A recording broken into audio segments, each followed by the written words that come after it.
Susan B. Anthony doesn't deserve your "I voted" stickers. Hi, my name is Luria. Every election year, women cast their ballots and trek to Mount Hope Cemetery in Rochester, New York. They proudly place their "I voted" stickers on the headstone of women's suffrage heroine, Susan B. Anthony. They have perpetuated idealized versions of Anthony and her white colleagues, such as Carrie Chapman Catt and Elizabeth Cady Stanton. Evidence of their ruthless racial bias has been pushed to the shadows, enabling the erasure of their women of color counterparts who also fought tirelessly for the right to vote. Susan B. Anthony only appeared to care about black people when the status quo was in her favor. In 1864, Women's Loyal National League President Elizabeth Cady Stanton and Anthony, the League's secretary, both signed a congressional petition in support of the 13th Constitutional Amendment to abolish slavery. Their petition garnered nearly 400,000 signatures. However, when the 15th Amendment was ratified, giving African American men the right to vote, Anthony, Stanton, and her colleagues were enraged. Laurie Ginsburg, a history and women's studies professor at Penn State University, spoke with NPR in 2011 about her book, Elizabeth Cady Stanton, An American Life. There, she shared quotes in which Stanton stated that educated, virtuous white women were more worthy of the vote, and her fear for future women if these degraded black men were allowed to vote. Years prior, when speaking with Frederick Douglass at an 1886 meeting of the American Equal Rights Association, Susan B. Anthony famously asserted, "I will cut off this right arm of mine before I will ever work or demand the ballot for the Negro and not the woman." Of course, in the 19th century, when only white men were able to cast a ballot, there were disagreements among campaigners about which disenfranchised group deserved the vote first.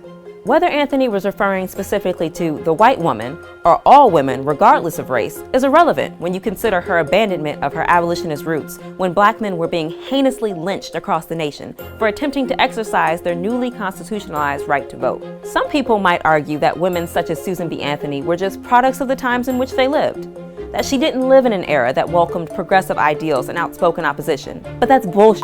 Compassion wasn't invented in the 21st century. When African Americans were facing injustice at an inopportune time for her, Susan B. Anthony did nothing. Sometimes silence is more damaging than words. At the onset of the 20th century, Anthony was aligning herself with the likes of Belle Kearney, a Mississippi-born women's suffrage advocate and an outright white supremacist. In the words of Carrie Chapman Catt, the founder of the League of Women Voters, white supremacy will be strengthened, not weakened, by women's suffrage.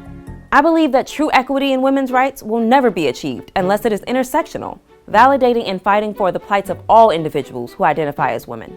Next election day, when you're looking for a home for your "I voted" stickers, I suggest you make your way to Oak Hill Cemetery Crematory in Battle Creek, Michigan, where Sojourner Truth lies, a fearsome champion for women's rights, whose 1851 speech, "Ain't I a Woman?" is still heralded by educators and historians to this day.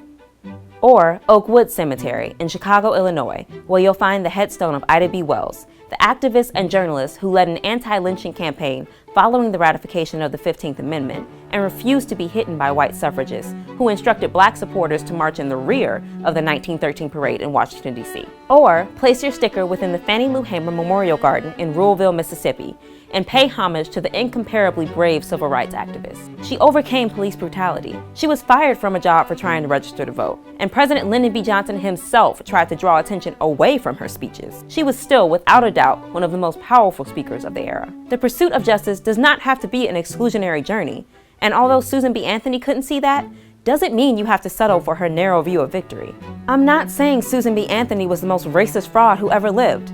There were many more racist white women suffragists than I've named here. There were also white women suffragists who didn't resort to racism to sustain their agenda. Jessie Daniel Ames was a suffragist from Texas who founded the Association for Southern Women for the Prevention of Lynching. It was fully integrated and peaked at 40,000 members. What I want is for the names of the women of color who withstood violence and disenfranchisement while fighting for the right to vote, often without the help of their white counterparts, to be given their due. Do the research, learn their names, and think about who really deserves your gratitude when the next election comes around.